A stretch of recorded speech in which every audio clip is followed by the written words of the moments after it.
अब अगला जो टॉपिक है जेनेटिक्स यानी कि आनुवंशिकी।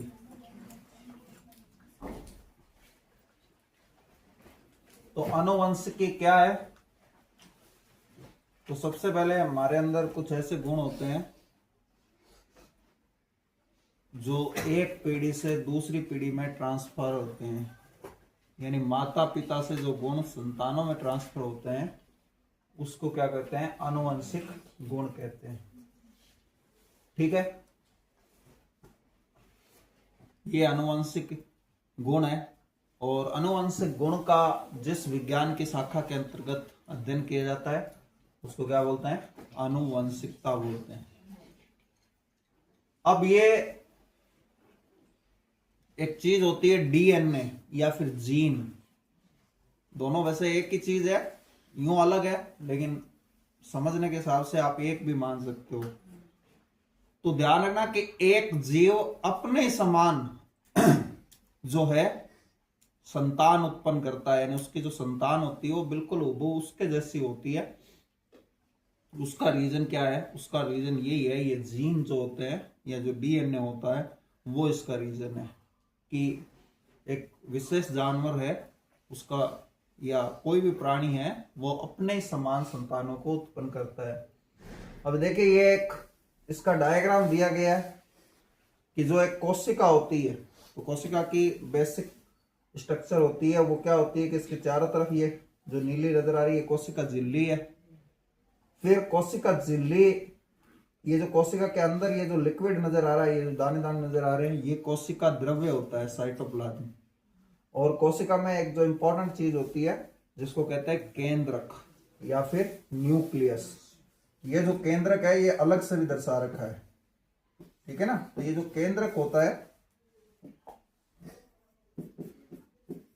ये कोशिका की, क्योंकि हमारा शरीर क्या है, शरीर की इकाई क्या है? संरचनात्मक और क्रियात्मक इकाई, यानी जो सबसे छोटा टुकड़ा है शरीर का, शरीर के टुकड़े टुकड़े वैसे कर दिए जाए और एक सबसे छोटा टुकड़ा जो है उसको देखा जाए तो वो क्या होगी? वो कोशिका होगी। तो कोशिका में क्या चीज होती है? केंद्रक होती है, ठीक है।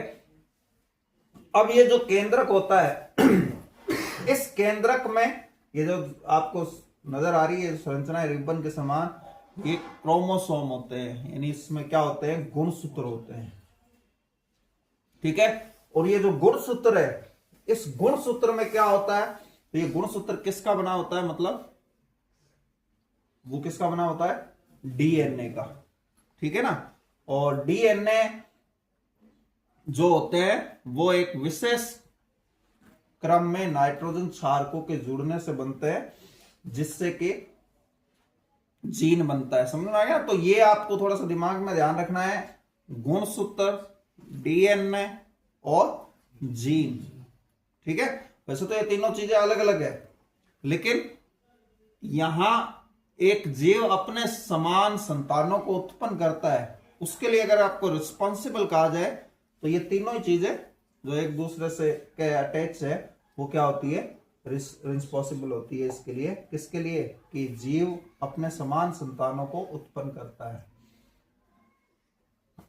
अब जेनेटिक्स शब्द का सबसे पहले जो उपयोग है वो किसने किया था? वाटसन ने। ये भी क्वेश्चन कई बार आया हुआ है कि इस शब्द का प्रयोग किसने किया था? तो वाटसन ने किया था। और इसकी जो स्टडी है वो किसने की थी? मेंडल ने की थी, ठीक है ना। और मेंडल को आनुवंशिकता का पिता भी कहा जाता है। हालांकि मेंडल ने वो शब्द नहीं काम में लिए जो आज प्रचलित है, उसने अलग अलग जो है वो कहे। अब एक और यहां ध्यान रखना है कि आनुवंशिकता का पिता जो है वो मेंडल को कहा जाता है। तो मेंडल ने ये सारी चीजें बता दी थी, लेकिन जो भविष्य में अभी जो मॉडर्न जो जेनेटिक्स है, जेनेटिक्स बहुत तरक्की कर चुकी है। मैंने आपको बताया था पीछे कि आजकल जीन में छेड़छाड़ करके, यानी जीनों को में भी इंजीनियरिंग होने लग गई। यानी उसमें क्या हो गया कि उसका जो है हानिकारक चीजों को क्या कर सकते हैं? अलग कर सकते हैं, हानिकारक जीन को और फायदेमंद जीन को उससे जोड़ा जा सकता है कुछ हद तक, यानी मिलते जुलते जिनकी स्ट्रक्चर होती है। तो ये इसका फादर कौन कहलाता है? ये मॉर्गन कहलाता है। इन्होंने बड़े प्रयोग किए हैं इसके लिए, आनुवंशिकी जो है इसके अंदर। अब मेंडल जो है, अब ध्यान रखना, मेंडल जो है इसने अपने अध्ययन के द्वारा जैसे ये बताया था कि जीन होता है, लेकिन इसने जीन शब्द नहीं काम में लिया, इसने फैक्टर वर्ड यहां पे काम में लिया, जिसको हिंदी में कारक कहते हैं। ठीक है ना, यहां वो, लेकिन जीन का जो सबसे पहले उपयोग है वो किसने किया था? जॉनसन ने किया था। तो ध्यान रखना, ये जीन जैसे है और जैसे जॉनसन है, इसी ने जीन की खोज की। ठीक है ना। अब ध्यान रखना, मेंडल ने बताया कि वो चीज रिस्पॉन्सिबल होती है, भाई एक ऐसी चीज है वो रिस्पॉन्सिबल होती है, इन उसके बारे में बता दिया, और इसने उसके क्या की? खोज की 1909 में। ठीक है, मेंडल का काम बहुत पहले का था, इससे लगभग 45 साल पहले इसने काम किया था। अब वॉटसन ने जो है ये जेनेटिक शब्द जो है यानी कि अनुवांशिकी, इसका उपयोग किया। यानी मेंडल ने ये सब चीजें बता तो दी थी, लेकिन आज जिस रूप में, जिस नामों से हम इसको जानते हैं, वो मेंडल ने नहीं बताए थे। ठीक है। अब अनुवांशिक गुणों का वाहक कौन है? डीएनए। तो इसको आप सबसे छोटी संरचना आप मान सकते हो डीएनए को। ठीक है ना, कि ये अनुवांशिकता के लिए सबसे पहले जो डीएनए जो होती है, ये डीएनए, और डीएनए की खास बात यह है कि ये एक विशेष जीव के अंदर विशेष डीएनए होता है। ठीक है ना, लगभग विश्व में 8 अरब मनुष्य है अभी जीवित अवस्था में, और लगभग ये स्टेबल है, या जितने भी पहले गुजर चुके हैं सब के अंदर एक स्पेसिफिक डीएनए होता है। यानी किसी में भी 2 के डीएनए एक जैसे नहीं होंगे, ये एक खास बात है, इसलिए एक बहुत इंपॉर्टेंट चीज होती है। अब हमने जब जनन कोशिका पढ़ी थी तो उस समय मैंने बताया था कि जो जनन कोशिका है, चाहे पुरुष की हो या महिला की हो, हमारे सारे शरीर के सभी कोशिकाएं कौन सा विभाजन करती हैं? समसूत्री विभाजन करती है। समसूत्री विभाजन क्या होता है? समसूत्री विभाजन यह होता है कि भाई उसमें जो गुणसूत्र होते हैं, उन गुणसूत्रों की संख्या यानी कि मनुष्य में 46 होती है। तो अगर एक कोशिका है और वो टूट के 2 कोशिकाएं बनाती है, मान लीजिए उसमें विभाजन होता है, यानी उससे 2 कोशिकाएं बनी, किसी भी तरीके से बनी, चाहे टूट के बनी या किसी भी तरीके से, तो ये मातृ कोशिका कहलाती है, यानी कि मदर सेल, और इसकी जो ये जो है ये पुत्री यानी डॉटर सेल कहलाती है। तो इन पुत्रियों में भी अगर 46 गुणसूत्र हैं तो ये क्या कहलाएगा? समसूत्री विभाजन। सम मतलब समान। ठीक है ना, तो जिसमें गुणसूत्रों की संख्या क्या हो? माता पिता के समान हो। ये कोशिका की बात है, किसी जीव की बात नहीं है। तो वो क्या कहलाएगी? समसूत्री विभाजन से बनी हुई कहलाएगी। तो शरीर के हर हिस्से में समसूत्री विभाजन होता है, क्योंकि एक ही जैसे होते हैं हमारे अंग। ठीक है ना, लेकिन सिर्फ एक जनन कोशिका ऐसी होती है कि जिसमें क्या होता है? अर्धसूत्री विभाजन होता है, कि यानी कि एक कोशिका है उससे 2 पुत्री कोशिकाएं बनेगी, तो उसमें 46 की बजाय कितना होंगे? 23 गुणसूत्र होंगे। ठीक है ना, तो अर्धसूत्री विभाजन होता है। उसका कारण क्या है कि जितने भी विकसित जीव हैं, और अगर हम मनुष्य की बात करें तो माता पिता अलग अलग होते हैं, तो 23 गुणसूत्र माता से आते हैं, 23 गुणसूत्र पिता से आते हैं। तो इस वजह से संतानों में भी 46 गुणसूत्र रहे, इसलिए जरूरी है कि जनन कोशिका में अर्धसूत्री विभाजन हो। तो ये भी एक क्वेश्चन आपको ध्यान रखना है कि बाकी कोई भी कोशिका है, शरीर के किसी भी हिस्से की कोशिका है, उसमें समसूत्री विभाजन होता है, और अर्धसूत्री विभाजन है वो किसमें होता है? केवल जनन कोशिकाओं में होता है। ठीक है, अब यहां पर हमने पढ़ लिया कि भाई मनुष्य में 46 गुणसूत्र होते हैं, इंग्लिश में इनको क्रोमोसोम कहते हैं, ये गुणसूत्र होते हैं। अब इन गुणसूत्रों में से जो 44 है, 44 है, ये क्या है? ये शरीर के निर्माण में जो है निर्धारित करते हैं, शरीर का जो निर्माण है वो करते हैं, मतलब यानी कि इनसे शरीर के आकृति वगैरह कि भाई आंखें कैसी है, नाक कैसी है, दिमाग कैसा है, बाल कैसे हैं, ये सब चीजें जो डिसाइड करता है वो कौन करते हैं, ये 44 गुणसूत्र होते हैं। ठीक है, इनको ध्यान रखना, ऑटोसोम कहते हैं। ठीक है, क्या कहते हैं, ऑटोसोम कहते हैं। और 2 गुणसूत्र होते हैं, और वो कौन से होते हैं, वो एक्स और वाई होते हैं। ठीक है, और हमें पता है कि जो स्त्री होती है, महिला जो होती है, उसके अंदर ये दोनों के दोनों क्या होते हैं, एक्स एक्स होते हैं, और जो पुरुष होता है उस पुरुष के अंदर क्या होते हैं, ये बिल्कुल कॉमन बात है, हम पता है हमें, वो कितने होते हैं, एक्स वाई। इन दो को क्या कहते हैं, सेक्स क्रोमोसोम, लिंग गुणसूत्र। ठीक है, ये लिंग गुणसूत्र होते हैं जो लिंग का निर्धारण करते हैं। अब इसमें भी खास बात यह है कि जो महिला है, उस महिला में लिंग गुणसूत्र दोनों एक जैसे ही होते हैं, कोई फर्क नहीं होता उसमें। लेकिन जो पुरुष है, उस पुरुष में लिंग गुणसूत्र अलग अलग होते हैं, एक एक्स होता है और एक क्या होता है, वाई होता है। ठीक है, तो ध्यान रखना ये भी संरचना। अब कई बार वो ऑटोसोम की संख्या पूछता है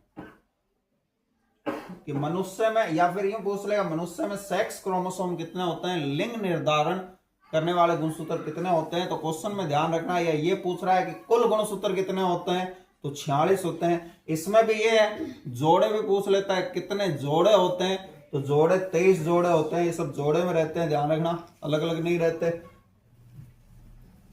ऑटोसोम कितने जोड़े होते हैं, तो ऑटोसोम है वो 22 जोड़े होते हैं, इसके टोटल 44 है। तो ये क्वेश्चन कई तरह से एक चीज जो है उसके लिए पूछा जा सकता है, आप लोगों को ध्यान रखना पड़ेगा ये। अब यहां पर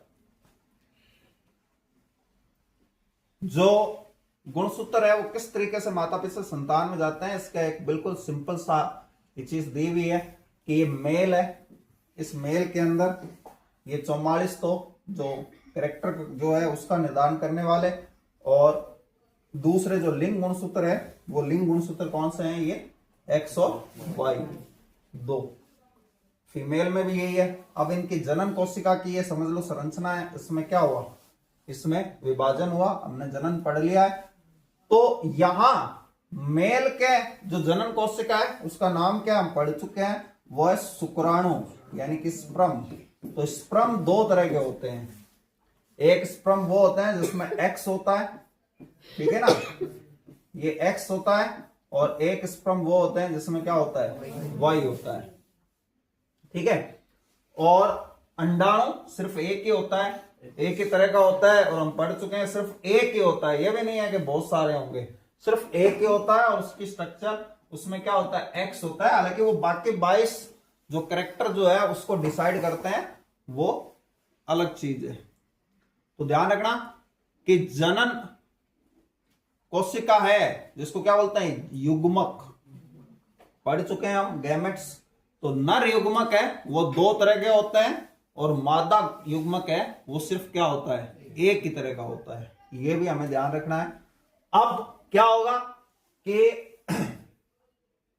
कोई स्पर्म जो है, सिंपल सी एक स्ट्रक्चर है कि अगर वो स्पर्म जो है, एक्स वाला स्पर्म है, अगर वो इस अंडाणु तक पहुंच गया, तो एक्स वाला 22 ध्यान रखना, इसके पास भी है, तो एक्स वाला स्पर्म है, अगर वो अंडाणु तक पहुंच गया तो इस कंडीशन में उसकी स्ट्रक्चर क्या हो जाएगी, 44 प्लस एक्स एक्स हो जाएगी, और फीमेल यानी कि लड़की होगी इस केस में। और अगर वाई वाला स्पर्म है, तो वाई वाला स्पर्म जो है वो अगर चला गया, वो पहुंच गया, तो वो पहुंचने पर क्या होगा, लड़का होगा। ठीक है, तो इसमें ध्यान रखना, प्रोबेबिलिटी यानी पॉसिबिलिटी भी पूछ लेता है, तो भाई लड़का और लड़की होने की जो पॉसिबिलिटी है, क्योंकि आधे जो शुक्राणु है वो एक्स होते हैं, और आधे होते हैं वो क्या होते हैं, वाई होते हैं। ठीक है, बराबर बराबर कोशिका में विभाजन होता है, तो लड़का या लड़की होने की संभावना 50-50% होती है। ये देखें आप कि इसमें 4 ऐसे कॉम्बिनेशन है कि चारों आपस में मिल सकते हैं। तो इस केस में 50% लड़का होने की संभावना है, 50% लड़की होने की संभावना है। ठीक है, तो ये ध्यान रखना इसके अंदर कि लड़का या लड़की होने के लिए जो रिस्पॉन्सिबल है वो कौन है? वो पुरुष रिस्पॉन्सिबल है, ना कि महिला। क्योंकि हमारे देश में अगर मान लीजिए किसी की लड़कियां होती रहती है तो उसको अच्छा नहीं समझा जाता है, ये एक बुराई है, मतलब ड्रॉबैक है काफी ज्यादा महिलाओं में। तो इसका जो निर्धारण किया जाता है वो निर्धारण करने वाला पुरुष है, महिला का उसमें कोई रोल नहीं होता लड़का या लड़की होने में। अब इसमें देखिए जो आनुवंशिकी है, तो आनुवंशिकी सन लगभग 1864 के अंदर मेंडल जो थे वो एक यूनिवर्सिटी में प्रोफेसर थे। अच्छा, उस समय साइंस के इतनी ब्रांचेज नहीं थी, मतलब ये फिजिक्स केमिस्ट्री बायो इस तरीके से नहीं था। साइंस ही होती थी, क्योंकि ज्यादा कोई आप समझ लें कि लगभग आज से 250 साल पहले का वो टाइमिंग था। तो उस समय इतनी ज्यादा कोई टेक्नोलॉजी वगैरह कुछ भी नहीं थी। तो मेंडल ने अपने प्रयोग किए, और ये एक चर्च है, ऑस्ट्रिया नाम का एक देश है, ध्यान रखना, एक ऑस्ट्रेलिया है एक ऑस्ट्रिया है। तो उस ऑस्ट्रिया में ये फादर थे, मतलब जो गिरजाघर में जो पादरी होता है चर्च में, वो चर्च के पादरी थे ये। तो इन्होंने मटर के पौधे के ऊपर उपयोग किए, मतलब अपने प्रयोग किए। अब सवाल सबसे पहला यही आता है कि भाई मटर का पौधे क्यों लिया इन्होंने? अब देखिए इन्हें कई पीढ़ियों का अध्ययन करना है, तो कई पीढ़ियों का अध्ययन करना है। अब सबसे पहला तो ये है कि इंसान पे क्यों नहीं प्रयोग किया, एक सवाल उठ सकता है। तो पीढ़ियों का अध्ययन करने के लिए कम से कम 5-10 पीढ़ियों का वो अध्ययन करे, तब जाके वो कोई रिजल्ट इसमें निकाल पाएगा। लेकिन अब उसकी खुद की इतनी उम्र नहीं होगी, ज्यादा से ज्यादा अगर देखा जाए तो वो जल्दी से ज्यादा भी करे तो 3 पीढ़ियों से ज्यादा अध्ययन नहीं कर सकता। तो मटर का पौधा लेना का क्या रीजन था? सबसे पहले कि पौधे का लाइफ साइकिल जो है, जीवन चक्र है। जीवन चक्र क्या होता है कि आपने पौधे के बीज बोए, बीज से पौधा निकला, पौधे ने फल दे दिया, फल देने के बाद में एक निश्चित समय तक वो फल देता है, फिर उस पौधे को काट दिया जाता है कि अब वो वापस अगले समझ लें सीजन में ही फल देगा।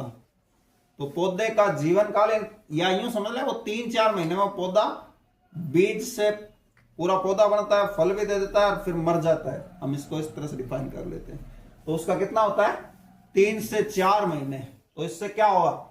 इससे 1 साल के अंदर उसकी 3 पीढ़ियों का अध्ययन हो जाएगा। ये उसकी लाइफ साइकिल है। ठीक है। दूसरी बात यह है कि अब अध्ययन किस चीज का करना है कि एक पीढ़ी से दूसरी पीढ़ी में लक्षण जो ट्रांसफर होते हैं, तो लक्षण ट्रांसफर होते हैं। तो ध्यान रखना कि मटर जो है, उस मटर के अंदर बहुत ही ज्यादा विप्रयासी लक्षण होते हैं। अब देखिए ये वो जमाना है आज से 250 साल पहले, जिस समय कोई टेक्नोलॉजी नहीं थी, यानी कि कोई इतनी ज्यादा बड़ी कोई मशीनें वगैरह नहीं थी। तो ये लक्षण होता है मटर के पौधे में, विप्रयासी लक्षण होते हैं 7 तरह के। वो अभी हम आगे पढ़ेंगे कि किस तरह के। और सिर्फ अब यहां मशीनें तो है नहीं, टेक्नोलॉजी है नहीं, सिर्फ आंखों से ऑब्जर्व करना है। यहां पे ज्यादा से ज्यादा उस जमाने में वो लेंस होता होगा, उससे ज्यादा कुछ भी नहीं था। तो विप्रयासी लक्षण जो मटर के पौधे में होते हैं वो 7 जोड़े होते हैं। 7 जोड़े कैसे? कि जैसे मटर के पौधा लंबा भी होता है और क्या होता है, बौना भी होता है। ठीक है ना, लंबा भी होगा बौना। अब इसको आप देख के क्या कर सकते हो, ऑब्जर्व कर सकते हो। इसका जो फूल है, वो फूल का जो रंग है वो लाल भी होता है, सफेद भी होता है, ये भी देख के आराम से आइडेंटिफाई हो सकता है। फिर मटर का जो दाना है, जो मटर होता है, वो मटर जो है वो गोल भी होता है, ये आपने देखा होगा, और एक झुर्रीदार भी होता है। झुर्रीदार मतलब जिसमें वो सिलवटे से पड़ी हुई होती है। एक तो बिल्कुल प्लेन होगा गोल गोल, और एक वो झुर्रियां सी पड़ी हुई होगी उसके अंदर। तो ये सब चीजें आराम से ऑब्जर्व की जा सकती है। मतलब एक बड़ी खासियत के साथ उन्होंने काफी रिसर्च किया होगा, और उस रिसर्च के आधार पर ही मटर का पौधा जो है उसको चुना होगा। ठीक है, अब मटर के पौधे पे ये जो मेंडल है, इसने दो तरह के प्रयोग किए। पहले प्रयोग एकल संकरण। एकल संकर संकरण क्या किया इसने, एकल संकर संकरण में सिर्फ एक एक कैरेक्टर को लिया, यानी एक लंबा पौधा लिया, एक बौना पौधा लिया, बस एक इलेक्शन लिया। ठीक है ना। और द्वि संकरण में जब उसने दो दो लक्षण लिए, तो अभी हम आगे देखेंगे भी दो दो लक्षण उसने किस तरीके से लिए। ठीक है, तो ये सब जो चीजें हैं, अब यहां पर दो तरह के यहां शब्द हैं और इंपॉर्टेंट है, इन्हीं पे क्वेश्चन इन्हीं चीजों से आता है। सबसे पहला है जीनोटाइप। तो जीनोटाइप जो है, अब देखिए इसके अंदर क्या है नाम, जीन। जीनोटाइप में क्या नाम है, जीन नाम है। तो जो जीनोटाइप है, जीनोटाइप क्या है कि भाई जीनोटाइप कोई भी एक लक्षण है कि कोई पौधा लंबा होगा। मैंने आपको बताया ना कि जैसे मनुष्य में वो 44 जीन है, वो डिसाइड करते हैं, जो जितनी भी उसके बाह्य आकृति, रंग रूप, आंखें, नाक, कान, ये सब चीजों को डिसाइड करते हैं। तो डिसाइड करने वाला जो जीन है वो जीनोटाइप है। तो उस जीनोटाइप को बाहर से देख के ऑब्जर्व नहीं किया जा सकता है। ठीक है, बाहर से। अब कैसे, पहले अब आप इस बात को समझ लेना। देखिए जीन होते हैं जोड़े के अंदर, ठीक है। अब आप इसको इस तरीके से समझ लें कि जीन होते हैं जोड़े के अंदर, बिल्कुल। अब जोड़े के अंदर होते हैं, तो देखिए अब जैसे मान लीजिए कि ये कोई लक्षण है, कोई से भी दो। एक हम किसी का भी जैसे एग्जांपल ले लेते हैं कि जैसे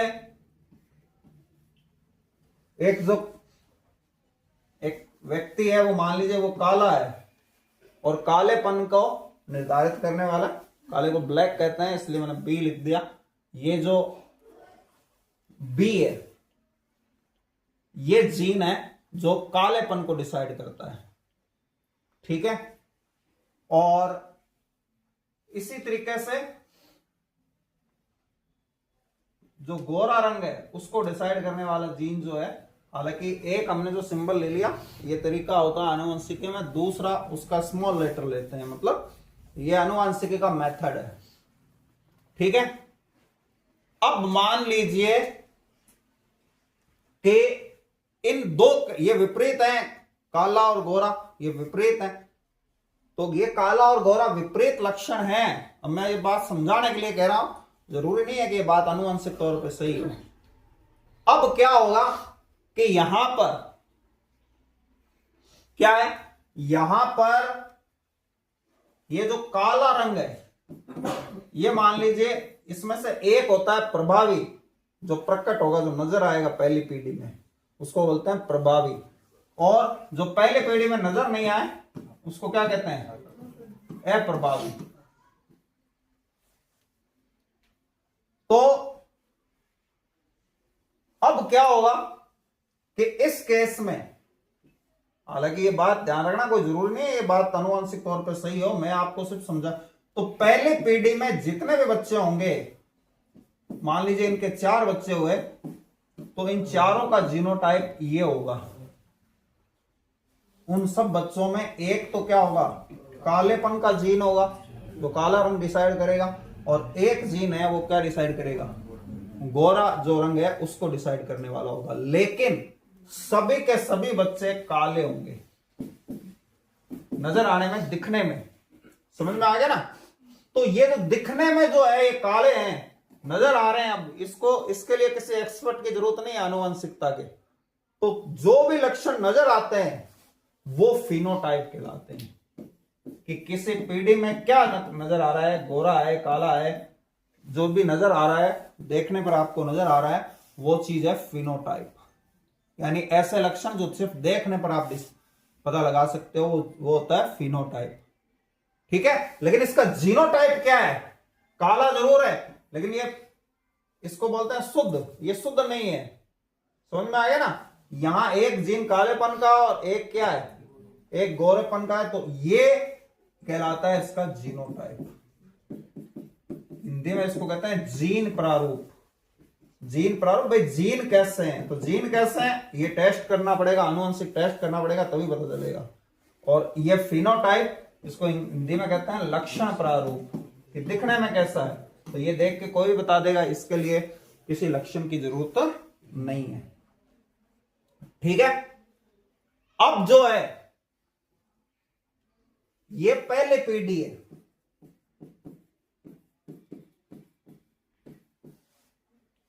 अब पहले पीढ़ी है, इनके बच्चे, ये जो है इनके बच्चे हैं माता पिता के दोनों के। अब इनके शादी होगी मान लीजिए 4 बच्चों की। अब इनमें से मान लीजिए कोई भी एक है,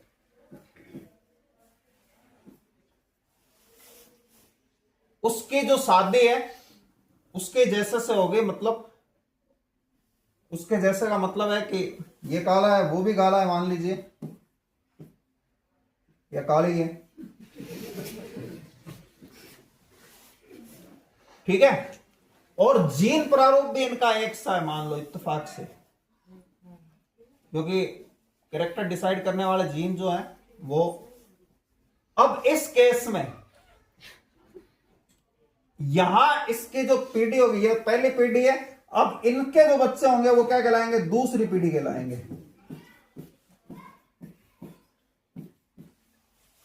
ठीक है ना? इनके बच्चे जो है वो दूसरी पीढ़ी कहलाएंगे। तो दूसरी पीढ़ी में फिर क्या होगा? और ये ध्यान रखना, ये ऐसा नहीं है कि ये दूसरी पीढ़ी में, कई पीढ़ियों बाद भी ऐसा हो सकता है। कई पीढ़ियों तक मान लो ये मैच नहीं मिले, तो इनके जो बच्चे होंगे, अब यहां देखिए, क्योंकि अर्धसूत्री विभाजन होगा तो ये दोनों बीवी अलग हो जाएंगे। तो ये अब मान लीजिए इनके ये वाले जीन मिल गए, तो इस केस में ये बच्चा ब्लैक ही होगा, काला होगा इसमें। फिर उसके बाद ये इससे मिल गया, तो एक कालेपन का है और एक गोरापन का है। तो कालापन है वो गोरेपन को नहीं प्रकट होने देता, तो ये भी क्या होगा? काला बच्चा होगा। ठीक है, अब ये बी और ये बी मिलेंगे, इस केस में भी सेम, लेकिन ये दोनों जीन मिल गए तो 25% ऐसी संभावना होगी कि ये दोनों ही जीन गोरेपन के, अब इसको रोकने वाला या मौजूद नहीं है, तो इनका जो बच्चा है वो गोरा हो जाएगा मतलब। तो ये किस वजह से हुआ? तो अब ये चीज जीनोटाइप की वजह से हुई। तो फिनोटाइप जो देखने में नजर आ रहा है, और जीनोटाइप के अंदर से भाई जीन कैसे है। ठीक है ना? तो ये आनुवंशिकी, अच्छे ये तो मैंने दूसरी पीढ़ी में यहां पे बता दिया, लेकिन ऐसा हो सकता है कि कई पीढ़ियों बाद भी इस तरीके से ये सेम जीनोटाइप का नहीं मैच होना, क्योंकि ये बड़े रेयर केसेस होते हैं। तो ये जो चीज है ये कई पीढ़ियों बाद भी हो, तो कई पीढ़ियों बाद भी हो सकता है, 5 पीढ़ी बाद, 6 पीढ़ी बाद, जब भी ऐसा कॉम्बिनेशन आएगा उस केस में। ठीक है ना? जैसे कि हुजूर सल्लल्लाहु अलैहि वसल्लम के जमाने में एक जो है एक बच्चे को लेके आए उसके माँ बाप, वो बच्चा बिल्कुल काला था और माँ बाप दोनों बिल्कुल गोरे थे। तो वो जो है उसने, जो बाप था बच्चे का, उसने कहा कि भाई ये कैसे हो गया, मतलब वो बिल्कुल काला जो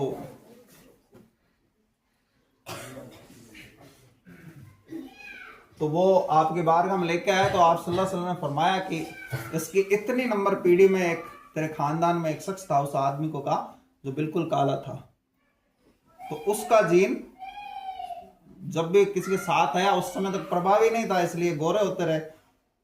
लेकिन अब यहाँ पे प्योर जीन मैच हो गया, यानी इसके खानदान में भी कोई इस तरह से काला था काफी पीढ़ियों पहले। अब जाके वो दोनों, मतलब ये हुजूर ने ऐसा नहीं फरमाया जीन, मैं आपको समझा रहा हूँ। उन्होंने कहा उसके ऊपर ये गया, वहां तो सीधी सीधी उन्होंने बात बता दी कि तेरा वो दादा था वो इस तरह से काला था और ये उसके ऊपर गया ये तेरा बच्चा, मतलब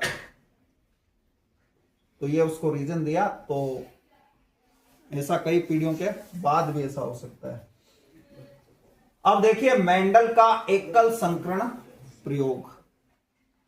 तो एकल संकरण प्रयोग क्या था कि उसने एक ही लक्षण क्या लिया मेंडल ने, वो लक्षण लिया लंबाई। क्या लिया? लंबाई।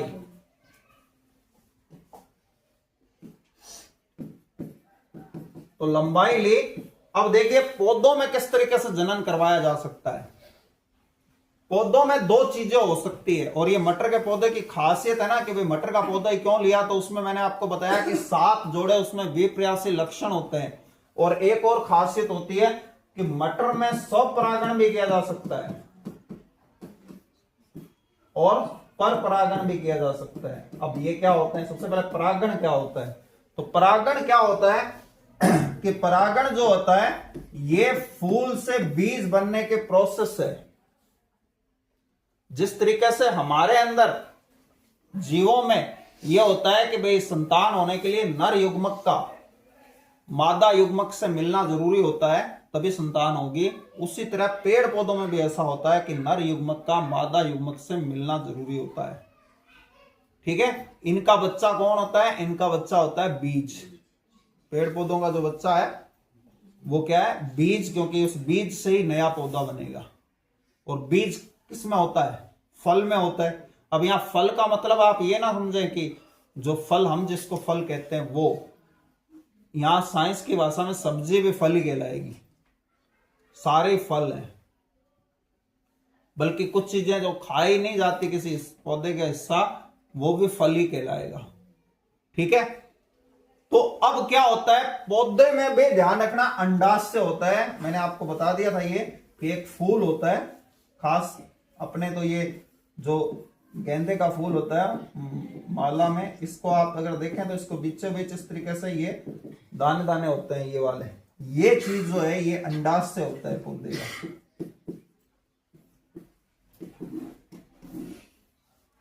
तो अंडाशय कहां होता है? उसके फूल में होता है।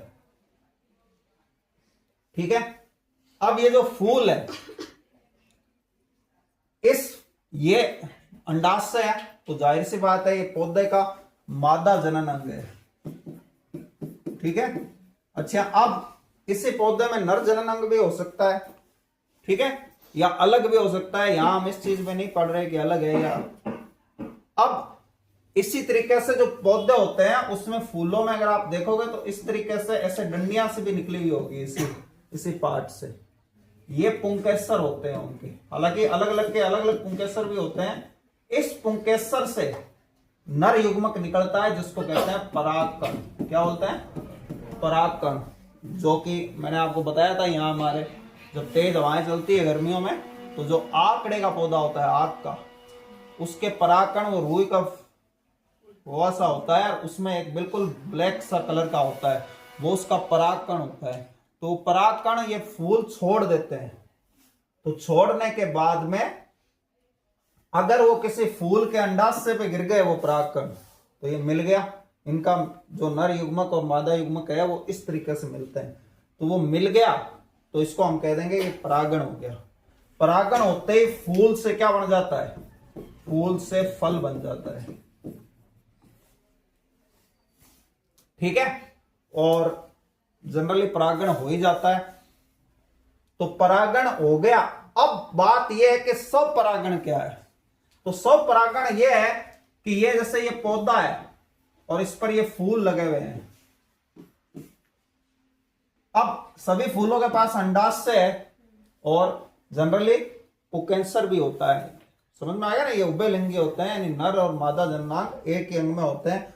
अब इसी के परागकण, इसी पौधे के परागकण इसी पौधे के किसी दूसरे फूल पे गिर गए, इसी के किसी दूसरे पौधे के ऊपर नहीं, बल्कि इसी पौधे का परागकण था, वो किसके ऊपर गिर गया, इसी पौधे के दूसरे फूल के अंडाशय पे गिर गया, तो इसको क्या बोलते हैं, स्वपरागण। ठीक है। अब स्वपरागण अगर होगा तो इनसे जो बीज बनेगा, अब ये फूल है, ये फल बन गया, और फल से बीज मिला, अब उस बीज को उगाएंगे, बिल्कुल वो इस जैसे ही होगा वो पौधा, कोई फर्क उसमें नहीं होगा। और पर परागण क्या है कि कोई दूसरा पौधा है, मान लीजिए ये दूसरा पौधा, इसके परागकण निकल के इसके फूल पे चले गए और इसका फूल जो है इससे फल बन गया, तो इस केस में ठीक है, पर दूसरा, पर से मतलब यहां, तो ये दूसरे पौधे का परागकण हो गया। 100 का मतलब इसी पौधे का इसी से परागण, 100 यानी खुद का, तो पर दूसरे पौधे का परागण हो गया, इसको बोलते हैं पर परागण। समझ में आ गया। तो मटर के, अभी मेंडल ने जो प्रयोग किए उसमें दोनों चीजें चाहिए थी, कि ऐसी चीज चाहिए थी जिसमें 100 परागण भी हो जाए और क्या हो जाए, पर परागण भी हो जाए। ठीक है, चलो ये इसको एकल संकरण संकरण को अपन कल पढ़ेंगे। आज मैंने आपको बता दिया था कि परागण क्या होता है। अब ये परागण मेंडल ने कराया और इस प्रयोग को कहते हैं एकल संकर संकरण। इसका क्या मतलब है, इसका मतलब है कि उसने पौधे का कोई एक गुण लेके और उस गुण के जो विपरीत लक्षण वाले पौधे थे उनके बीच में क्रॉस करवाया। पेड़ पौधे में जो है, हालांकि प्राणियों में भी बोल सकते हैं, ऐसी कोई बात नहीं है, लेकिन पेड़ पौधों में ये जो नर और मादा युग्मक मिलेंगे उसको क्या बोलेंगे, इस चीज को, इस प्रोसेस का नाम संकरण होता है। तो संकरण जो होता है, तो अब उसने एक ही गुण लिया, कोई भी जरूरी, अब यहां ये ध्यान रखना वो कोई भी एक गुण ले सकता है, लेकिन फिलहाल जो एक संकर संकरण के लिए जो मशहूर है वो कौन सा गुण लिया उसने, पौधों की लंबाई। और पौधों की लंबाई के लिए उसने जो ऊंचाई कह दो इसको या लंबाई कह दो पौधे की, इसने दो भिन्न भिन्न लक्षण वाले लिए। एक तो लिया लंबे पौधे और एक कौन से लिए, बौने पौधे।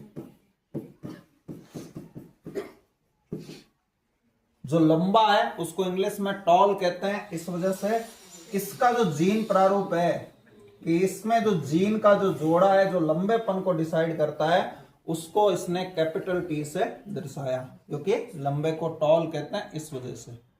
और अब उसका जो विपरीत लक्षण होता है इसमें, ये इसने उस चीज को स्मॉल लेटर में लिया, वही सेम टू सेम।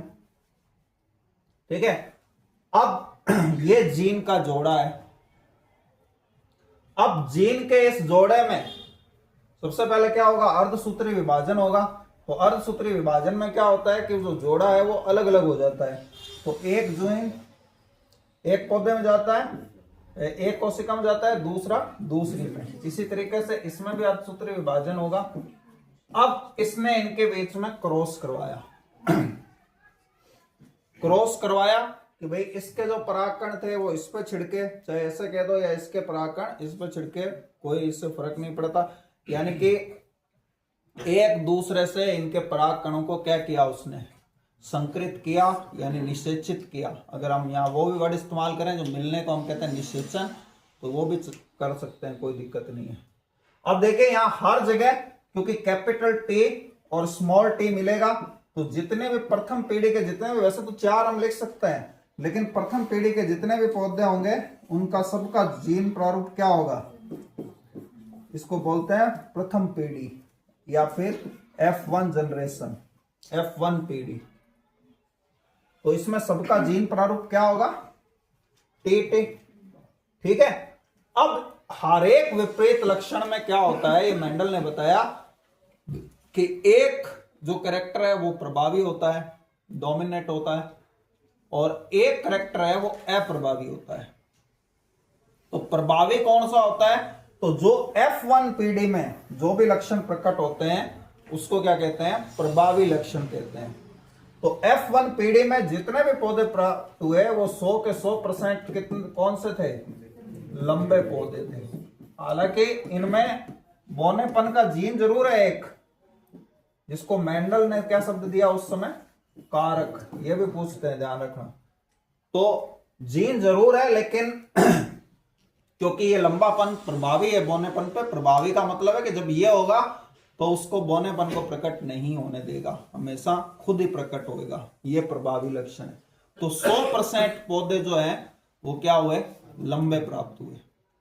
तो 100% लंबे पौधे। तो ध्यान रखना प्रभावी लक्षण क्या होता है, जो F1 पीढ़ी में प्रकट होता है। तो F1 पीढ़ी का अगर आपको पूछे कि फिनोटाइप क्या है, तो इसका फिनोटाइप जो है वो फिनोटाइप क्या है, लंबे पौधे।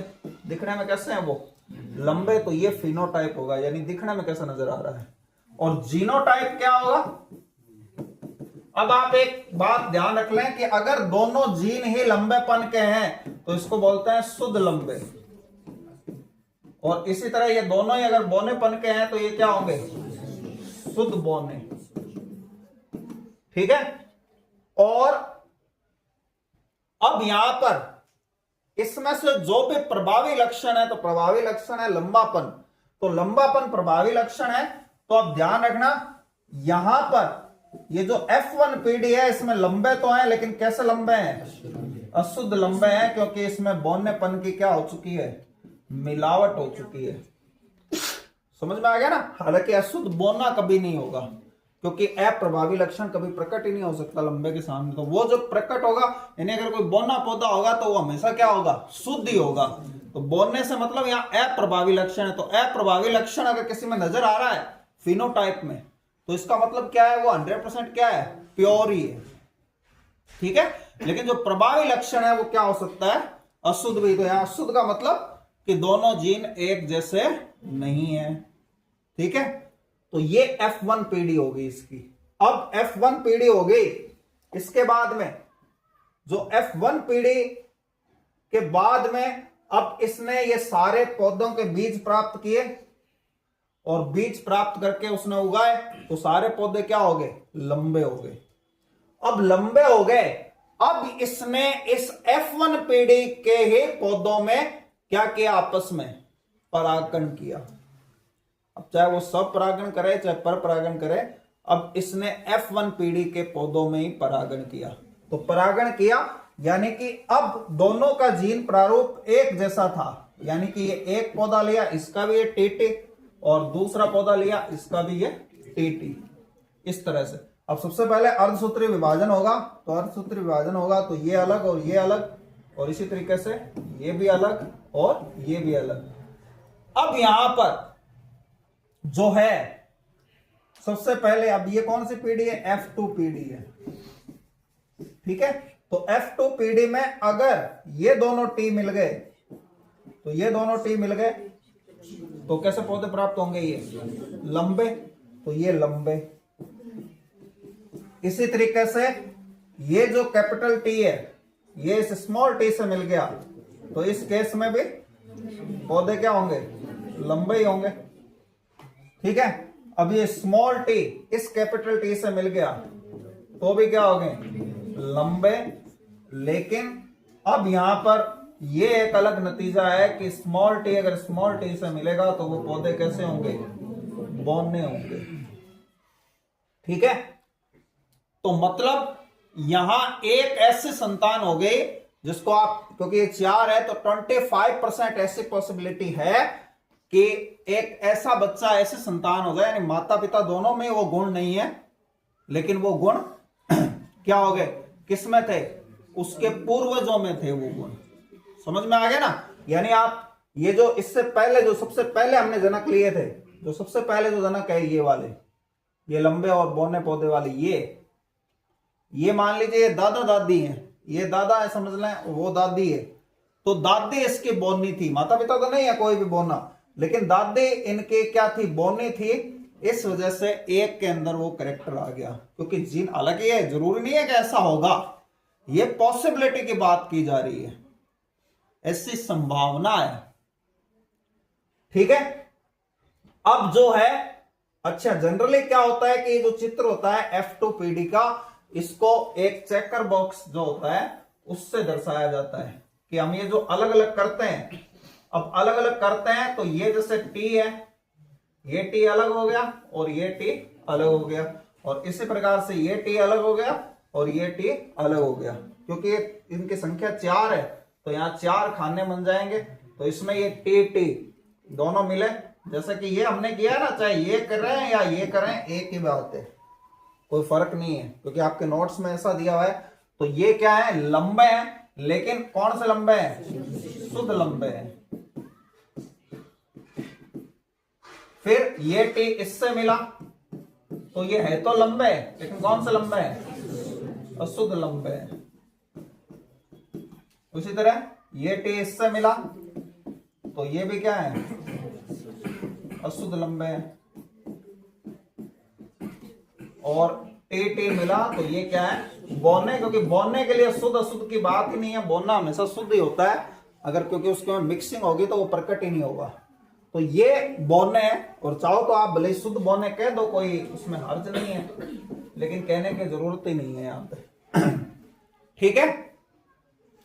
अब यहां पर ये देखिए, ये परीक्षा में आता है कि सबसे पहले इसका फिनोटाइप का, यानी दिखने में कैसे है उसका अनुपात, तो बताएं दिखने में कैसे है। ये 3 तो लंबे हैं और एक क्या है, तो 3 और 1 का अनुपात है फिनोटाइप में, कि 3 लंबे हैं और एक क्या है, बोना है, यानी दिखने में। और ये परसेंटेज में भी दे सकता है, तो इसको परसेंटेज में करें तो 4 का 3 कितना परसेंट होता है, 75%। तो 75% तो क्या है, जनरली तो अनुपात में ही है, लेकिन अगर वो अनुपात से परसेंटेज में भी पूछ ले, ये गणित की बात है, तो ये 75% लंबे होंगे और 25% बोने होंगे। ये ऐसी पॉसिबिलिटी है, जरूरी नहीं है, ऐसी पॉसिबिलिटी है, ये जीन मिलने पर है। उसके बाद जीनोटाइप, तो जीनोटाइप कितने, जीन कितने, ये 4 बच्चे हैं, इनमें जीन कितने टाइप के हैं, तो देखिए ये जीन अलग है, टी, ये एक ही है, और ये टी 2 बार, जो अशुद्ध है वो 2 है, और शुद्ध जो है बोना है, बोना क्योंकि शुद्ध ही होता है, तो इसका जीनोटाइप का अनुपात क्या है, 1:2:1। ये हमसे पूछा जाता है एकल संकर संकरण में जनरली। ठीक है।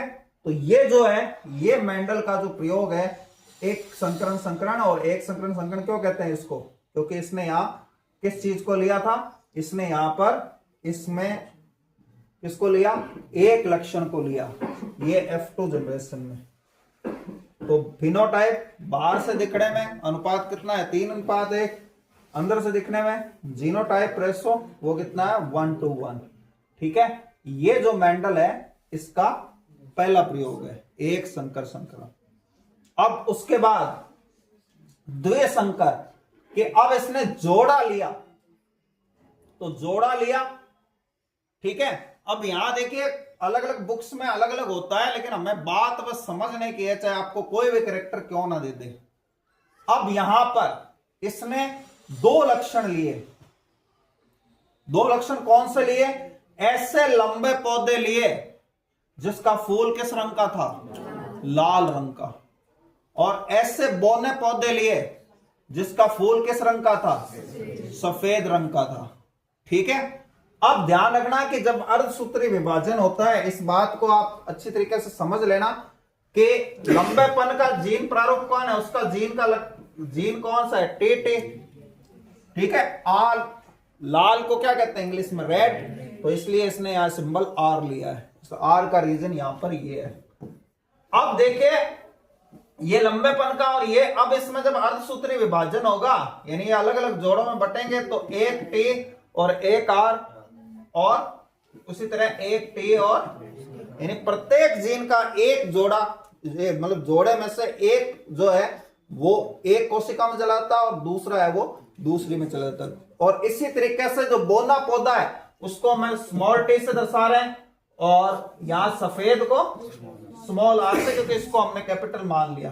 तो इसका जीन प्रारूप क्या होगा, टी आर और टी आर। ठीक है, अब देखिए इसको यहीं पर समझ लें, ये इसका जीन प्रारूप है। अब F1 पीढ़ी प्राप्त हुई तो F1 पीढ़ी में क्या हुआ कि F1 पीढ़ी में ये TR इस TR के साथ मिला, सब में यही होगा, क्योंकि ये देखिए इसके भी दोनों एक जैसे हैं और इसके भी दोनों एक जैसे हैं। कोई किससे भी मिले जो संतान है उसका जीन प्रारूप हमेशा कैसा रहेगा, टी टी, यानी capital T small T, capital R small R. यानी प्रथम पीढ़ी में सारे पौधे, अब हमें पता है कि लंबे तो होंगे, F1 जनरेशन में सारे पौधे लंबे होंगे और उनके फूलों का रंग कैसा होगा, लाल होगा। और इससे हम ये भी समझ सकते हैं, अब आपको वो कह दे कि भाई F1 पीढ़ी में सारे पौधे लाल हुए तो प्रभावी लक्षण कौन सा है, तो प्रभावी लक्षण कौन सा है, लाल रंग, सफेद रंग पर प्रभावी है। जो F1 पीढ़ी में, देखिए क्वेश्चन कैसे भी घुमा के पूछ, जो आपको कोई ऐसी चीज दे दे जो आपने पढ़ी नहीं कभी, मान लो, क्योंकि इस पर बहुत सारा काम हुआ है, समझ में आ गया ना, इस पे बहुत ज्यादा जो है आनुवंशिकता पे, जानवरों पे भी प्रयोग हुए हैं। जैसे मनुष्य में भी होता है जो नीली आंखें और काली आंखें, तो नीली आंखें और काली आंखें हैं तो काली आंखें प्रभावी है नीली आंखों पर, यानी माता पिता में से किसी एक की आंख काली है और एक की नीली है तो बच्चों की कैसी होगी, काली होगी। वो अगर उसमें शुद्ध जीन है तो फिर मैंने बताया अगर कोई पीछे किसी के पूर्वजों में किसी की नीली है तो नीला भी हो सकता है, लेकिन शुद्ध जीन होने पर। तो इस तरीके से कोई भी क्वेश्चन पूछ ले तो आपको मान लो ये दे दिया, ये मैंने बताया ही नहीं कि F1 पीढ़ी में सारे बच्चों की आंखें काली हुई, तो काली हुई तो इसका मतलब प्रभावी लक्षण कौन सा है, काली, काली आंखें हैं वो प्रभावी, ऐसे भी पूछा जा सकता है। तो सारे F1 पीढ़ी में क्या हुआ, पौधे कैसे हुए, लाल हुए, लाल फूल वाले, और कैसे हुए, लंबे हुए। ठीक है, ये हो गया। अब F1 पीढ़ी प्राप्त कर ले, इससे इन्होंने क्या किया, बीज प्राप्त किए, समझ में आ गया ना। मतलब अब ये देखिए इनके फल बनेंगे, फल से बीज प्राप्त किए और बीज प्राप्त किए तो ये पौधा जो बड़ा हुआ वो सारे के सारे कैसे थे, लंबे और लाल फूलों वाले थे। अब उनमें भी उसने परागण करवाया, अब सेकंड जनरेशन, तो सेकंड जनरेशन के माता पिता का जीन प्रारूप ये वाला हो गया। तो अब इनके बीच में जब उसने करवाया तो देखिए इसको भी, चलो हम पहले वैसे समझ लेते हैं।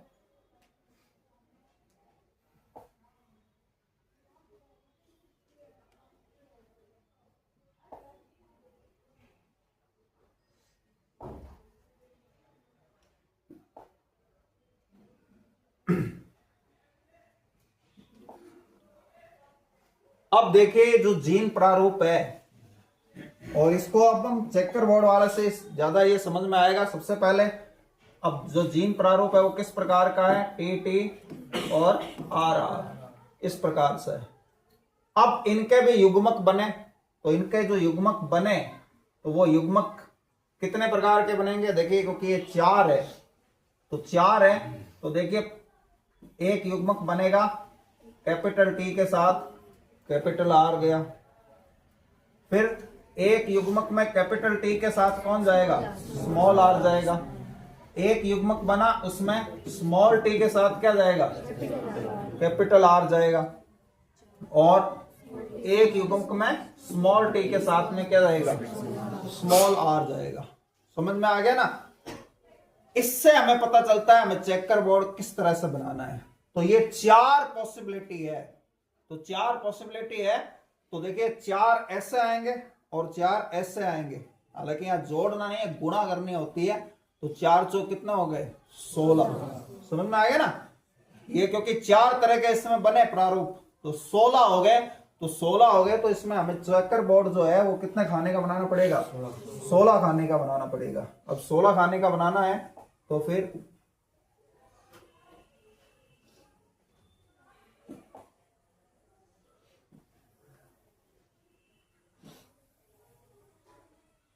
हालांकि ये सब चीजें हमें याद रखने की जरूरत नहीं है, हमें तो जीनोटाइप और फिनोटाइप का अनुपात याद रखने की जरूरत है, वो पूछा जाता है प्लस वो ऑप्शन में दिया जाएगा। लेकिन वही बात है कि अगर हम जरा सा भी कंफ्यूज हो गए तो कोई बात नहीं कि थोड़ा 1 मिनट लग सकता है और हम इसको करके देख लेंगे, ठीक है ना। तो करके देख लेंगे, उससे ये होगा कि कोई गलती होने की संभावना नहीं रहे। तो सबसे पहले कैपिटल टी और कैपिटल आर, फिर कैपिटल टी और स्मॉल आर, फिर उसके बाद में स्मॉल टी और कैपिटल आर, और फिर स्मॉल टी और स्मॉल आर, और ये यहां पर है।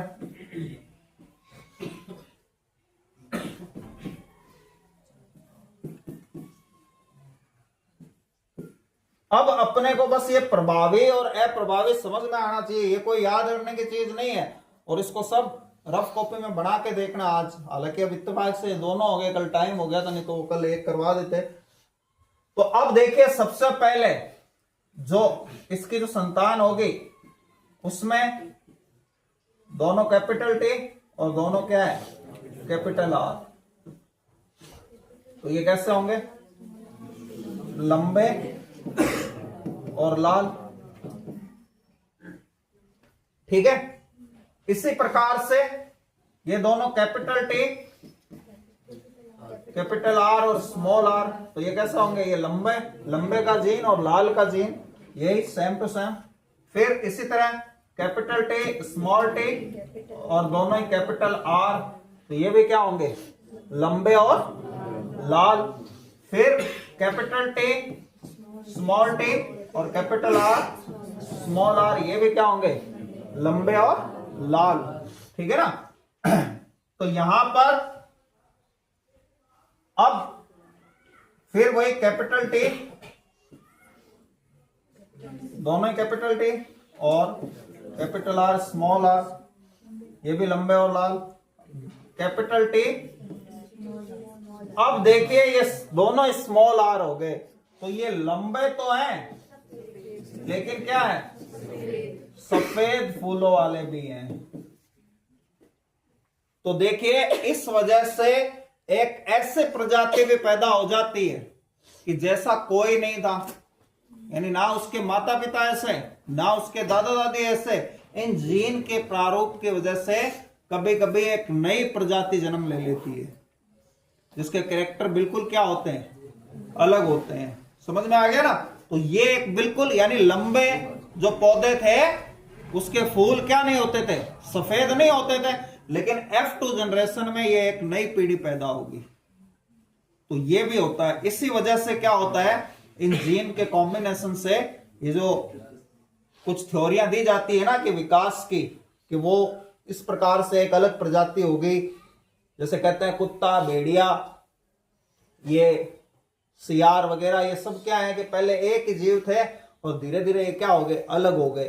तो वो इस थ्योरी के अकॉर्डिंग ये यहां पर इस प्रकार से दिया जाता है। चलिए अब आगे फिर वही कैपिटल टी स्मॉल टी, और ये तो वैसे ही होगा।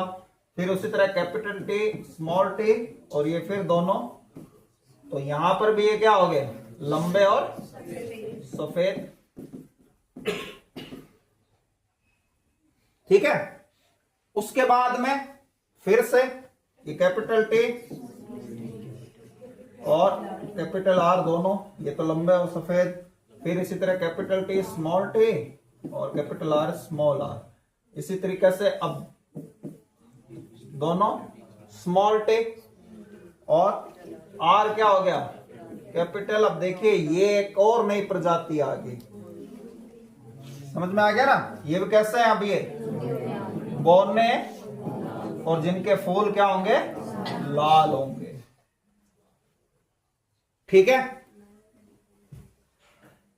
तो ये एक नई तरह की प्रजाति आ गई। अब हम, क्योंकि आप समझ गए बात को, अब हम बस एक लास्ट कर लेते हैं। ये टी आर इस टी आर से मिले, ये दोनों मिले अगर, तो यहाँ पे क्या होगा, टी टी और आर आर, क्योंकि ये अप्रभावी लक्षण है तो दोनों एक जैसे होंगे तभी होगा। तो ये बिल्कुल अपने वो जो दादा दादी थे इनके बोने व सफेद, तो देखिए अब यहां पर क्या हुआ कि 2 यानी 50% संतानें तो क्या थी, अपने मां बाप या दादा दादी के समान हुई, लेकिन यहां 2 नई प्रजातियां उत्पन्न हो गई। ठीक है, तो नई प्रजातियां उत्पन्न हो गई। अब इसमें सबसे पहले हम दिखने की बात करेंगे। तो दिखने के कितने टाइप के हो गए, कितने तरह के हो गए? देखो, लंबे लाल, लंबे सफेद, बौने लाल और बौने सफेद, यानी 4 तरह के, 4 वैरायटी हो गई यहां पे। तो 4 वैरायटी हो गई। अब यहां ध्यान रखना है कि ये जो 4 वैरायटी है, इस 4 वैरायटी का रेशो, क्योंकि अपने पास बना बनाया पड़ा है ये, तो टाइम बचाने के लिए थोड़ा सा, सबसे पहले तो 4 तरह की ये वैरायटी हो गई यहां पर। अब देखिए आप कि सबसे पहले फिनोटाइप, 4 वैरायटी है तो अनुपात में कितने आएंगे? 4 आएंगे। ठीक है, तो इसमें देखिए जो 9 है ये आप खुद समझना है इस चीज को करके। ये चेकर बोर्ड बनाना है आपको रफ कॉपी में कि 9 तो है, वो तो कैसे हुआ, वो लंबे और लाल फूलों वाले। ठीक है, 3 क्या हो गए? ऐसे जो माता पिता नहीं थे, यानी कि लंबे और सफेद फूलों वाले और बौने और लाल फूलों वाले, ये 3 हो गए। और एक वैसा ही हुआ जो बौना और सफेद, यानी जैसा उसके पूर्वज जो पहले जो जनक थे वो थे। अब देखिए यहां जीन कितने तरह के हैं। तो जीन यहां कितने तरह के हैं ये हमें फिर गिनना पड़ेगा, इसमें टाइम लगता है। अगर कोई कंफ्यूजन होगी तो कोई दिक्कत नहीं है गिनने में कि हम सही करें, भले ही टाइम लग जाए 1-2 मिनट, कोई दिक्कत नहीं है। लेकिन अगर आप इसको याद कर सकते हैं तो ये देखिए 12, 42, 121 ऐसे कर सकते हो, या फिर ये देखिए 121 और 121 का डबल क्या है 242 और फिर 121। समझ में आ गया ना? तो ये आप इस प्रकार से इसको याद कर सकते हैं। ठीक है, अब यहां देखिए जीन प्रारूप कितने प्रकार के हैं? 1, 2, 3, 4, 5, 6, 7, 8, 9 प्रकार के जीन प्रारूप यहां प्राप्त हुए, 9 तरह के, जिनका रेशो ये है 1, 2, 1, 2, 4, 2, 1, 2, 1। तो ये अपने को याद करना है। ये देखिए, क्योंकि अपने को ये करके तो किसको समझाना नहीं है, अपने को ये याद रहना चाहिए। तो बस ये सिंपल सा है, 9, 3, 3, 1, ये तो समझ में आ ही जाएगा। ये इसका जीन प्रारूप होता है द्विसंकर संकरण में, चाहे कोई भी कैरेक्टर लिया जाए। और 121, 242 और उसके बाद फिर से क्या है 121 से। ठीक है, ये डिजिट जो है ये आप याद कर लेंगे। ये द्विसंकर संकरण का मेंडल का प्रयोग था। अब देखिए मेंडल ने क्या किया, ये अपने प्रयोग कर लिए और प्रयोग करने के बाद उसने 3 नियम दिए जिसको प्रभाविता का नियम कहते हैं। तो मैंने आपको बता ही दिया, ये जो बात बताई ना कि भाई F1 पीढ़ी में जो लक्षण प्रकट होते हैं उसको प्रभावी लक्षण कहते हैं। ठीक है, जो प्रकट नहीं होते हैं उसको अप्रभावी लक्षण कहते हैं। तो इस चीज को कौन सा नियम कहते हैं? प्रभाविता का नियम। भाई प्रभाविता का नियम क्या है कि भाई F1 पीढ़ी में केवल प्रभावी लक्षण ही प्रकट होता है। और उसका दूसरा, इसको चेंज करके बोलो तो यूं कह सकते हो कि जो F1 पीढ़ी में प्राप्त होता है उसी को क्या कहते हैं? प्रभावी लक्षण कहते हैं। समझ में आ गया ना? तो ये बात एक ही है, कोई फर्क नहीं है। इसके बाद पृथक्करण का नियम। अब देखिए पृथक्करण का नियम क्या है। तो पृथक्करण का नियम यहां पर यह कहता है कि ये जो जनरेशन है, हालांकि मटर के पौधे को मेंडल ने लिया था, तो मटर के पौधे में तो ये क्या था कि 3-4 महीने के उसकी लाइफ साइकिल होती है। लेकिन अगर एक इंसान की बात करें तो जनरली इंसानों की उम्र 100 साल मानी जाती है। हालांकि आजकल घट गया ये अनुपात, लेकिन फिर भी उस अनुपात में बात करें तो एक तीसरी पीढ़ी आने में या 5-6 जनरेशन अगर हो जाएगी तो उसमें 201 साल लग जाएंगे, मतलब 5-6 जनरेशन में। तो यहां पर देखिए एक इसका कहने का मतलब यह है कि जो युग्मक है, युग्मक कौन से? ये टी, तो दोनों एक जैसे हैं, जब तो कोई दिक्कत नहीं है। अब यहां लेकिन एक पीढ़ी जो थी F1 पीढ़ी, उसमें क्या है कि दो जीन थे, दोनों विपरीत जीन वाले जो हैं वो क्या हुआ, साथ में होते हैं, लेकिन फिर भी इनका एक निश्चित अनुपात में क्या हो जाता है, पृथक्करण हो जाता है। क्या हो जाता है, पृथक्करण हो जाता है, यानी ये अलग अलग हो जाते हैं, सेपरेट हो जाते हैं, चाहे एक जैसे हो चाहे क्या हो, अलग अलग हो। और ये इसकी लॉजिकल बात, क्योंकि ये पुरानी बात है, उस समय इतने बारे में इसमें पता नहीं था, तो इसको आप यूं कह सकते हो कि जनन कोशिका में जब सूत्री विभाजन होता है तो वो क्या होते हैं, अलग अलग होते हैं, जो जीन होते हैं वो अलग अलग होते हैं, ठीक है। और इसमें यहां पर यह है कि ये दोनों साथ साथ रहते हुए भी इनके ऊपर दोनों के ऊपर एक दूसरे की संगत का असर नहीं आता है। ये दोनों साथ है ना, एक लंबापन का लक्षण प्रकट करेगा, एक बौनेपन का लक्षण प्रकट करेगा, लेकिन ये साथ रहते हुए भी अलग ही रहते हैं, एक दूसरे में मिक्स नहीं होते, इसलिए इसे युग्मकों की शुद्धता का नियम भी कहते हैं। भले 100 साल साथ रहें लेकिन एक दूसरे से दूषित का मतलब है कि भाई ये नहीं है कि ये स्मॉल टी है, इस कैपिटल टी के साथ रह के और लंबेपन का लक्षण दिखाने लग जाए, या ये कैपिटल टी है, इस बोने वाले के साथ रह के बोनेपन का लक्षण, तो ये इसमें नहीं होता, ठीक है। तो ये क्या है, पृथक्करण का नियम है कि जब इनको अलग होने का टाइम आता है तो ये अलग हो जाते हैं, और अलग होके अपना जो खुद का जो लक्षण था, ये देखिए तीसरा नियम, स्वतंत्र अपव्यवहन का नियम, कि वो साथ रह गए, एक दूसरे से दूषित नहीं हुए, और जहां भी उनको मौका मिला, चाहे 100 साल बाद 200 साल बाद अपना लक्षण प्रकट करने का, तो वो अपना लक्षण क्या कर देंगे, प्रकट कर देंगे, यानी स्वतंत्र रूप से। यानी कि वो जैसे बोलने, जैसे माता पिता नहीं थे बोलने और वो, लेकिन वहां भी उन्होंने अपना लक्षण प्रकट कर दिया। या फिर अब यहां अगर देखें तो दोनों जनरेशन में माता पिता दादा दादी दोनों ही नहीं थे, बोना और सफेद, ये बोना और लाल दोनों ही नहीं थे, या फिर लंबा और सफेद, उसके खानदान में कोई ऐसा लक्षण रखने वाला नहीं था, लेकिन फिर भी एक नई पीढ़ी आ गई। उसका कारण क्या है कि वो जो सफेद वाला है वो अपना लक्षण प्रकट करेगा जब भी उसको मौका मिल जाएगा, जो अप्रभावी लक्षण है वो, ठीक है। या बोनेपन का जो है वो अप्रभावी लक्षण है, वो भी अपना प्रकट करेगा, किसी के साथ रहने से उस पर कोई फर्क नहीं पड़ता। इसको कहते हैं स्वतंत्र अपवहन का नियम, यानी वो अपनी एक पहचान रखता है। ये बात अलग है कि उसको दबा दिया गया, प्रकट नहीं होने दिया गया F1 पीढ़ी में, लेकिन कोई बात नहीं, जब उसको मौका मिलेगा वो प्रकट, वो अपना जो भी कैरेक्टर है उसको दिखाएगा स्वतंत्र रूप से, यानी खत्म नहीं होगा, वो दब के भी रहेगा तब भी अपना असर जरूर दिखाएगा आगे। तो ये जो चीज है ये मेंडल का। अब ध्यान रखना, जो मेंडल है उसके बारे में, अब मेंडल जैसे कोई प्रयोग करता है तो उसके प्रयोग को कई ऐसी साइंटिफिक मैगजीन आती है उसके अंदर छपवाना पड़ता है। अगर उसके प्रयोग में दम होता है तो फिर वो कई सारे, आजकल तो ऐसी संस्थाएं बन गई, तो कई वैज्ञानिक जो है फिर उसको आमंत्रित करते हैं इसके लिए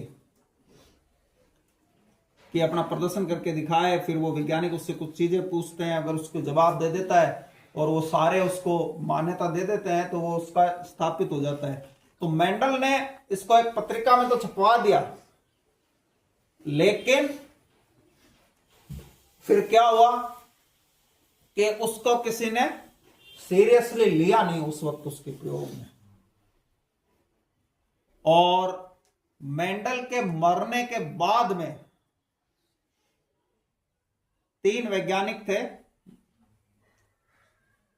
वो तीनों ने अलग अलग एक्सपेरिमेंट किए इसके ऊपर, और अलग अलग एक्सपेरिमेंट करके सन 1900 में उसकी, मेंडल की मृत्यु के भी 34 साल बाद, और उन्होंने वही नतीजे निकाले जो मेंडल ने निकाले थे। तो उन्होंने जब ये चीज देखी तो फिर उन्होंने खुद का नाम करते हुए, जो मेंडल को पॉपुलैरिटी उसकी मौत के भी 34 साल बाद मिली, मतलब, ठीक है ना। तो ये उगो डी ब्रीज था, कार्ल मार्क्स था और शेरमॉक, ये वैज्ञानिक थे, ये साइंटिस्ट थे, इन्होंने फिर मेंडल के काम को प्रसिद्ध किया मतलब।